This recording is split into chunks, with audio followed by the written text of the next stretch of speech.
हाय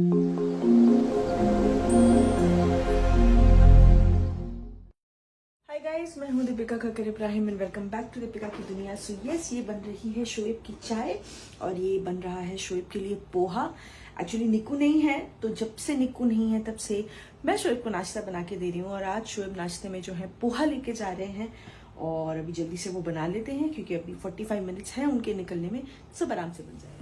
ये सबसे पहले डाला राई, उसके बाद कड़ी पत्ता, फिर थोड़ी कटी हुई हरी मिर्च, इसको सौते किया, फिर डाले कटे हुए प्याज, इसको अच्छे से हमने सौते किया। ज़्यादा नहीं भूनना है, बस हल्का सा ट्रांसल्यूसेंट करना है।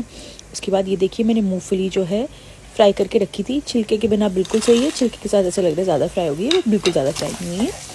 इसको हम कर लेंगे अच्छे से मिक्स। और फिर ये देखिए, साइड में मैंने पोहा जो है धो के इसमें हल्दी, नमक और शुगर मिक्स करके अच्छे से रख दिया था। ये देखिए कितने अच्छे से खुला खुला है ना, ये आप धो के छन्नी में रख देंगे तो ऐसा ही होगा। अब हम इसमें डाल देंगे ये पूरा पोहा, इसको अच्छे से हम मिक्स कर लेंगे और उसके बाद ना इसे हम ढक के थोड़ी देर छोड़ देंगे एकदम लो फ्लेम पे। ये देखिए डन हमारा पोहा, और इसमें मैंने ऊपर से डाल दिया है हरा धनिया। अभी एक लास्ट मिक्स, इसके बाद मैं इसे डब्बे में पैक कर दूंगी। ये देखिए डन। सो चलिए, शोएब का टिफ़िन हो गया रेडी। ये पोहे का बॉक्स, ये मैंने चाय के साथ अगर टोस्ट खाने हो तो टोस्ट भी पैक करके रख दिए, और वो 2 थर्मस में चाय। डन। कुछ दिनों से मेरे साथ ऐसे हो रहा है कि रात में मेरे पैरों में दर्द थोड़ा सा शुरू हो जाता है, अनईजीनेस शुरू हो जाती है, और उस वजह से मुझे रात भर नींद नहीं आती है और फिर दिन का पूरा शेड्यूल गड़बड़ हो जाता है। तो आज बहुत अनईजी लग रहा था। दिन में भी मैंने 2-3 बार सोने की कोशिश की, लेकिन आधे घंटे में नींद टूट रही है क्योंकि पैर में पेन भी है और अनईजीनेस भी है। तो मैंने डॉक्टर गोयल को फ़ोन किया और मैंने बोला कि डॉक्टर गोयल कुछ कर सकते हैं रिलैक्सेशन के लिए, तो इसीलिए मैं आ गई हूँ क्यूटिस। और चलिए आज आपको भी बताती हूँ कि यहाँ पे क्या करने वाले हैं। आई थिंक जितना मुझे कनिका ने बताया कि हाँ अब ये 3rd ट्राइमेस्टर के जो चैलेंजेस हैं वो शुरू हो जाएंगे कोई बात नहीं। तो चलिए अब करते हैं थोड़ी सी क्यूटिस में पैम्परिंग। मैं पहुंच गई हूँ और आपको भी बताते हैं कि हम क्या क्या केयर कर सकते हैं। यस, सो आ गई हूँ मैं अपने थेरेपी रूम के अंदर। ऑलरेडी शाहीन ने क्लेंजिंग वगैरह कर ली है। एक्चुअली मैं आई और डॉक्टर गोयल भी आराम से फ्री बैठी थी, तो बहुत समय बाद हम मिले हैं। तो पहले तो आधा घंटा हमने बैठ के खूब सारी गप्पे मारी, और फिर ये रही शाहीन। कैसी हो? अच्छी, आप कैसे हो? इतने दिनों बाद मिल रहे ना। सो यस, प्रेगनेंसी में भी अपना फेस केयर करना और चीज़ों का ध्यान रखना बहुत ज़्यादा ज़रूरी है। अपने आप को पैम्पर करना भी बहुत ज़्यादा ज़रूरी है, क्योंकि मदर ठीक रहेगी हर वे में, मेंटली, मतलब जस्ट अगर आपको खुशी भी मिलती है ये करके तो भी करना चाहिए, क्योंकि वही वाइब्स हम अपने बेबी को देते हैं। और अभी आज मैं ज़्यादा कुछ नहीं करा रही, आज हम सिर्फ क्लेंजिंग कर रहे हैं अच्छे से, और फिर ये मुझे रिलैक्सेशन अच्छे से करके देगी। जैसे कि मैंने कहा कि आज मैं बहुत एक थोड़ी सी टायर्ड फील कर रही हूँ। और इसके बाद मैं आपको बहुत अच्छी इन्फॉर्मेशन देने वाली हूँ कि प्रेगनेंसी में स्पेसिफिकली हमें स्किन केयर में क्या ध्यान रखना चाहिए, और मोस्ट इम्पॉर्टेंटली क्या चीजें इज अ स्ट्रिक्ट नो। तो वो हम डॉक्टर गोयल से बात करेंगे, ठीक है। मेरे लिए तो ऐसे लग रहा है कि मैं गुड मॉर्निंग कर रही हूँ वापस से, बिकॉज मैं इतना रिलैक्स हो गई और इतने अमेजिंग तरीके से मैं थोड़ी देर के लिए सो भी गई थी। शाहीन ने बहुत अच्छे से मसाज वगैरह किया। सो अब यहाँ पे डॉक्टर गोयल मेरे साथ हैं। आज कितने दिनों बाद आई हूँ ना मैं। आई नो, बहुत अच्छा, बहुत दिनों बाद आई हूँ। सो यस, अब आई हूँ और मैंने अपनी रिलैक्सेशन की है। और स्किन केयर तो जैसे मैंने आपको बताया था कि मैम घर पे भेजती रहती हैं, तो my skin care is in place.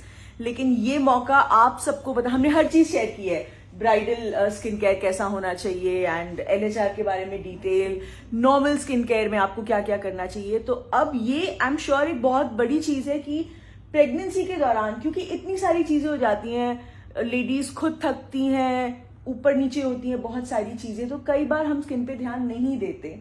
सो आप प्लीज जल्दी से क्विकली बताइए कि घर पे रह के क्या किया जा सकता है, यहाँ पे आके क्या ट्रीटमेंट्स की जा सकती हैं, एंड क्या ट्रीटमेंट्स अवॉइड करनी चाहिए, क्योंकि ये एक बहुत इंपॉर्टेंट चीज है। क्योंकि obviously the baby is inside you, so there are too many things that we need to avoid, and there are too many myths also. So please. Thank you Dipika. बिल्कुल सही बोला आपने कि प्रेगनेंसी से जुड़े हुए बहुत सारे मिथ्स भी हैं, Correct. लेकिन बहुत सारी ऐसी नॉलेज भी कम है। तो बहुत लोगों को नहीं पता होता कि हम क्या लगाएं क्या नहीं लगाएं, तो उस कंफ्यूजन में वो कुछ भी नहीं लगाते हैं। हाँ, एग्जैक्टली। सो स्किन इग्नोर हो जाती है। End of course you know pregnancy एक ऐसी स्टेट है जहाँ पे एक कंडीशन है ऐसे बॉडी की, जहाँ एक्चुअली बॉडी को एक्स्ट्रा नरिशमेंट भी मिलता है बिकॉज ब्लड सप्लाई बढ़ती है। तो आपने शायद नोटिस भी किया होगा, बाल, आपके भी बाल एक्चुअली दीपिका लंबे हुए हैं है ना, नेल्स जल्दी बढ़ते हैं, बाल जल्दी ग्रो करते हैं। ऑफ कोर्स हार्मोन्स के बढ़ने की वजह से, जैसे हम वो प्रेगनेंसी ग्लो बोलते हैं, वो होता है। अगर आप वेट थोड़ा पुट डाउन करते हैं तो उससे भी स्किन यू नो ज्यादा स्ट्रेच और ग्लोई होती है। लेकिन अगर आप प्रेगनेंसी के बिगनिंग में अपनी स्किन केयर स्टार्ट करें तो कुछ बेसिक प्रिकॉशंस आपको लेनी चाहिए। सबसे पहले आपको एक माइल्ड क्लेंजर यूज करना है। सोप अवॉइड कीजिए इस वक्त। Mild cleanser you can use at least 2 times a day to cleanse your face. उसके बाद टोनर डिपेंड करता है, कभी कभी अगर आपकी बहुत एक्ने प्रोन स्किन है, ऑयली स्किन है, तो आप टोनर यूज कर सकते हो। लेकिन अगर आपकी ड्राई स्किन है और अगर आपको थायराइड भी है तो आप टोनर अवॉइड कीजिए। सो जो वो CTM है वो जनरली हर किसी के लिए अप्लाई नहीं होता है। तो आई वुड से कि आप पहले क्लेंस करें स्किन को, उसके बाद एक सीरम। यहाँ पे आपको ध्यान रखना है कि आप ना retinol, glycolic acid, salicylic acid ये चीजें अवॉइड करें, बिकॉज ये इरिटेट करती है स्किन को। स्किन आपकी ना इस वक्त बहुत अनस्टेबल हो जाती है। जैसे जैसे you go advancing in pregnancy, hormone changes की वजह से आप ये देखेंगे कि स्किन में काफी चेंजेस आते हैं। अभी मैं दीपिका की स्किन देख रही हूँ, अभी काफी डिफरेंट है। In the beginning of your first trimester the skin was very different। तो yes, आपकी स्किन थोड़ी अनस्टेबल होगी, थोड़ी फ्लक्चुएट करेगी। तो ऐसे में आप कोई भी AHAs, BHAs और रेटिनॉल्स अपनी फेस पर अवॉइड करें। लेकिन बेसिक जो आपको एक चीज जो आप यूज कर सकते हैं जिसमें एसिड भी जुड़ा है वर्ड, और वो है hyaluronic acid. Actually hyaluronic acid नहीं है, ये एक मिसनोमर है। तो मॉर्निंग में फेस वॉश करके हाइलुरोनिक एसिड लगा के फिर यूज अ मॉइस्चराइजर। और सनस्क्रीन आपको डेफिनेटली यूज करने, बिकॉज इस वक्त स्किन में बहुत मेलेनिन बनता है। तो आप देखेंगे कि निपल्स या स्टमक एरिया बहुत डार्क भी हो जाते हैं, बिकॉज ये ऐसा नहीं है कि पिगमेंटेशन बढ़ रहा है, आपकी बॉडी में ना इन एरियाज में एक्सेस मेलेनिन बनता है। हमारे यहाँ पे नेवल से नीचे प्यूबिक एरिया तक एक व्हाइट लाइन होती है जिसे हम नॉर्मली मेडिकली लीनिया एल्बा बोलते हैं, वो लाइट रहती है। लेकिन ड्यूरिंग सेकंड ट्राइमेस्टर वो डार्क हो जाती है और उसे लीनियर नाइग्रा बोलते हैं। हाँ, अगर आपके फेस पे कोई मोल्स या फ्रेकल्स है जो थोड़े सोए हुए पड़े हुए वो भी डार्क हो जाते हैं during pregnancy. So basically susceptibility ज्यादा बढ़ जाती है, बिकॉज उन एरियाज में मेलेनिन प्रोड्यूस ज्यादा होता है। तो इसलिए सन प्रोटेक्शन इंपॉर्टेंट है। मैं हमेशा वैसे ओरल सनस्क्रीन की बात करती हूँ, लेकिन ड्यूरिंग प्रेगनेंसी आप वो अवॉइड कीजिए। तो you can use topical sunscreen, और अगर ये पॉसिबल नहीं है तो आप बेस्ट सनस्क्रीन तो कपड़े तो आप फुल स्लीव क्लोथ्स पहन सकते हो। अगर आप ट्रैवल भी कर रहे हो तो लूज कपड़े पहनिए, लेकिन वो कवर होके रहे, तो आपकी उतनी सनस्क्रीन की नीड कम हो जाती है। लेकिन ऑफकोर्स फेस पे सनस्क्रीन आपको लगानी चाहिए। प्रेगनेंसी में आई एडवाइस कि आप ट्वाइस अ डे लगाइए सनस्क्रीन। और क्योंकि वैसे भी अगर आप सनस्क्रीन से पहले भी should wash our face, right? You should wash जब हम रीटच कर रहे हैं। आप रीटच कर रहे हो नहीं, उसमें it's okay. Oh really? You can reapply. Yeah, you don't have to wash. नहीं तो you will over dry the skin. अगर आप फिर पूरा प्रोसेस करोगे तो over dry कर दोगे। हाँ, तो first time you cleanse, you put the serum, preferably hyaluronic acid, which is a good serum which you can use in throughout the pregnancy. Then you use a moisturizer and then you put a sunscreen. Okay. And हाँ, अगर आप makeup भी लगा रहे हो, so it's okay once you are aware कि makeup में ingredients क्या है, is it pregnancy safe, but that makeup also should go on the skin now.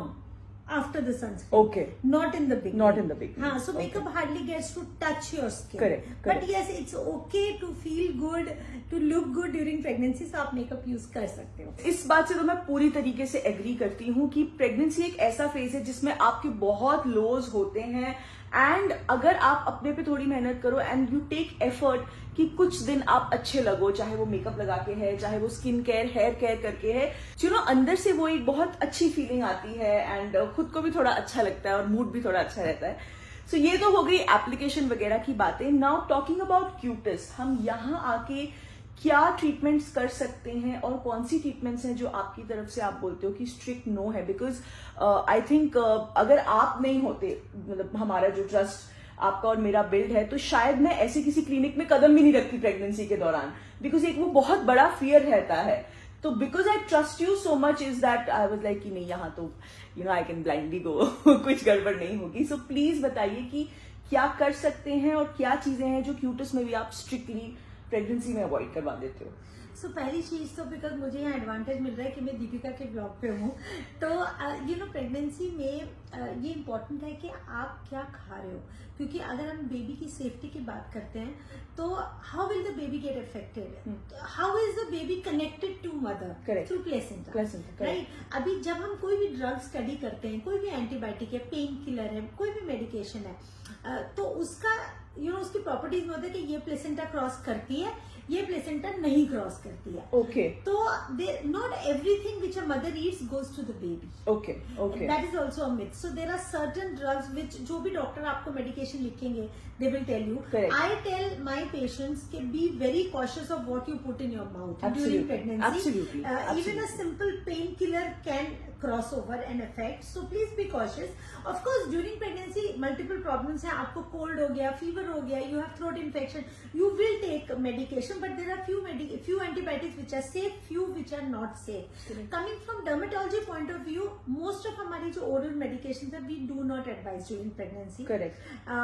However, एक condition होती है pigmented purpuric dermatosis of pregnancy, PPPD. बहुत लंबा नाम है.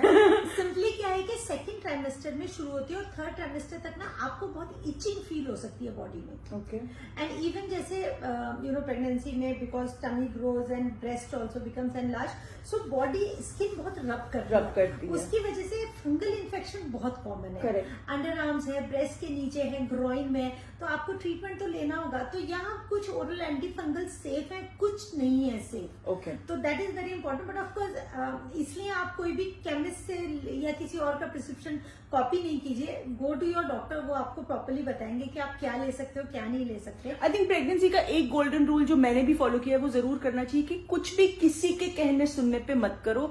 Just call your doctor. मतलब मैंने तो छोटी सी आम खा सकती हूँ, बादाम खा सकती हूँ, ये छोटी से छोटी चीज के लिए मैंने अपनी डॉक्टर को मैसेज किया है. But when you eating it, at least you are sure कि हाँ आपने अपने डॉक्टर को बताया हुआ है. So that really helps. Yes. So आप क्या खा रहे हैं ये आप कॉशियस रहिए. अब रही बात ट्रीटमेंट्स की, सो हमारी कुछ ट्रीटमेंट्स होते हैं जिनमें वो बॉडी के थ्रू पास होता है. जैसे हम रेडियो फ्रीक्वेंसी करते हैं, तो वहां आपने देखा होगा कि हम एक पैड लगाते हैं आपकी बॉडी पे.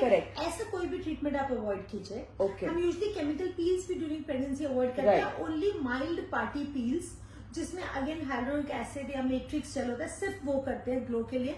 Otherwise that also can be avoided.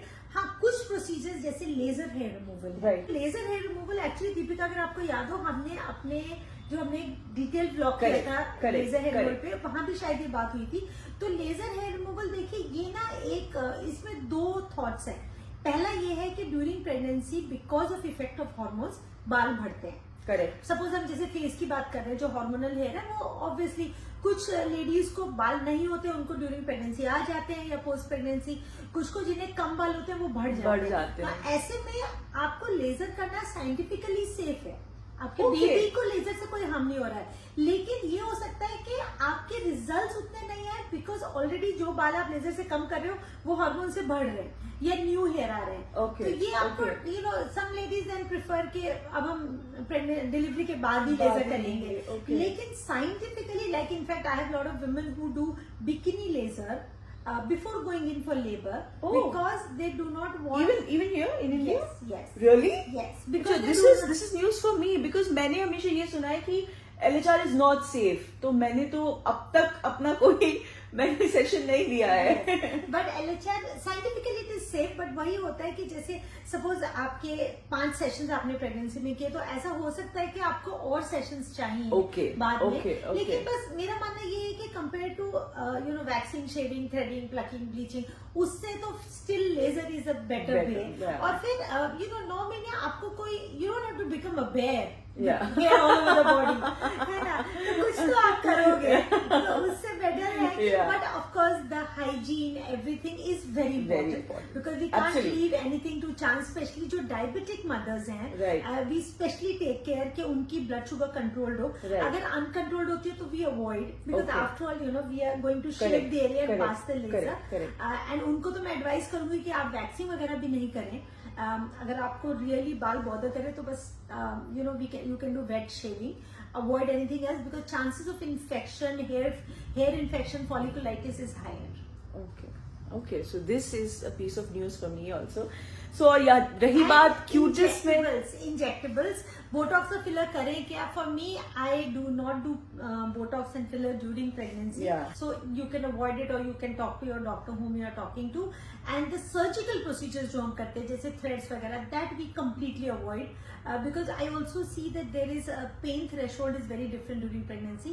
So the invasive procedures, like अगर आपको कोई surgical करवाना है, nail excision है, mole surgery है, that we avoid during pregnancy. Okay. Because pregnancy is also a time when your moods and your hormones all are absolutely, absolutely. मतलब वो इतना सा राई का पहाड़ इस दौरान बहुत आसानी से बनता है. Absolutely.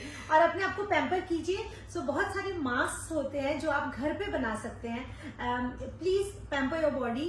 शायद ये नेचर ने एक ऐसा टाइम दिया है आपको कि आप अपनी बॉडी को पैम्पर करें. सो बहुत सारे जैसे शीट मास्क हैं, पील ऑफ मास्क हैं, क्रीम मास्क हैं, वो आप यूज कीजिए. बॉडी के लिए भी बहुत सारी घरेलू रेमेडीज हैं which we have spoken in our earlier blogs also. So आप कुछ भी घर पे use all these things. But याद रखिए, अगर कोई भी इरिटेशन स्किन में होता है तो उसको डिसकंटिन्यू कर दीजिए. And talking about here, you can come here for cleanups, for facials, for peels, and बाकी जैसे कि डॉक्टर ने कहा कि क्लेanliness का बहुत ध्यान रखा जाता है, तो क्यूटिस स्पेसिफिकली क्योंकि मैं इतना रेगुलर हिस्सा हूं यहाँ का, तो इसके यहाँ के हाइजीन और क्लेanliness की गारंटी मैं लेती हूँ. उसका कोई भी मतलब सेकंड थॉट देने की भी जरूरत नहीं है. बट येस, आप लोग जो भी अपने डर्मैट्स के पास जा रहे हैं, I think just have a trustworthy डर्मैट with you and do all the procedures in consultation. तो कोई टेंशन वाली बात नहीं होगी. Thank you. आपकी एब्सेंस का फायदा उठा के ना, हाँ, मैं समझ गया. ये देखो कौन आया. जब मैं इससे बात कर रहा था ना कि पहुंच गई, तो मैं उसे बोलता कि हो गए, पहले गप्पे हो गए, उसके बाद हाँ, हम बहुत देर बैठ के हमने आराम से गप्पे मारी है ना. फिर हमने डन. तो आज शोएब का भी जल्दी पैकअप हो गया. उन्होंने यहाँ आके मुझे सरप्राइज दे दिया. आजकल आप सरप्राइज बड़े दे रहे हो शोएब. Very good. ये पैम्परिंग वाले दिन चले. हाँ. तो आपकी भी पैम्परिंग हो गई आज. हाँ, बहुत बेटर अच्छे लगा? टाइम नहीं मिला. बहुत थके हुए थे आप, अगर हाँ, है ना? You just left off. चलो अच्छा. So ये थी कल की क्लिप जब मैं गई थी क्यूटस, और वहां पे शोएब भी आ गए मुझे सरप्राइज देने के लिए, और लगे हाथ शोएब की भी स्किन पैम्परिंग हो गई. एंड ढेर सारी इन्फॉर्मेशन जो डॉक्टर गोयल ने बताई, जेन्युइनली काफी चीजें मुझे भी नहीं पता थी. बट इट्स ऑल अबाउट आप जिस चीज के लिए कन्विंस्ड हो. लाइक ये मैम से सुनने के बाद भी शायद मैं कन्विंस नहीं होंगी कि मैं LHR करूं, तो मैं नहीं करवाऊंगी. And ma'am knows that. लेकिन येस, 100 बात की एक बात, अपने पर्सनल एक्सपीरियंस से मैं सारी एक्सपेक्टिंग मदर्स को ये बोलना चाहूंगी कि अपना बहुत ख्याल रखें, और जहां जहां मौका मिलता है खूब पैम्परिंग करें एंड खूब एंजॉय करें. स्पेशली जो सेकंड ट्राइमेस्टर होता है उसमें, क्योंकि उसमें आपको काफी कंफर्ट जोन रहता है. एंड अभी मेरा थर्ड ट्राइमेस्टर जस्ट स्टार्ट हुआ है, तो अभी भी मेरी जो एनर्जी वगैरह है वो काफी अच्छे से मेंटेन्ड है. बस छोटे मोटे इश्यूज हैं, जैसे कि वो लेग की स्वेलिंग मैं आपके साथ शेयर कर चुकी हूँ. एंड ऑफ लेट मुझे रात में बिल्कुल नींद नहीं आ रही है, तो उस वजह से मेरा दिन पूरा गड़बड़ा जाता है. बट मैं दिन में सो लेती हूँ, so as long as I am completing my sleep that's okay. So yes, ये था एक काफी अच्छा खासा इन्फॉर्मेटिव व्लॉग जो डॉक्टर गोयल ने काफी चीजें बताई और काफी चीजों में हमको एजुकेट किया. सो आई होप आपको ये इन्फॉर्मेशन अच्छी लगी हो. अगर अच्छी लगी हो, प्लीज इस व्लॉग को लाइक कीजिएगा, शेयर कीजिएगा, दीपिका की दुनिया को सब्सक्राइब कीजिएगा. बहुत जल्द मिलेंगे नए व्लॉग में. Love you all.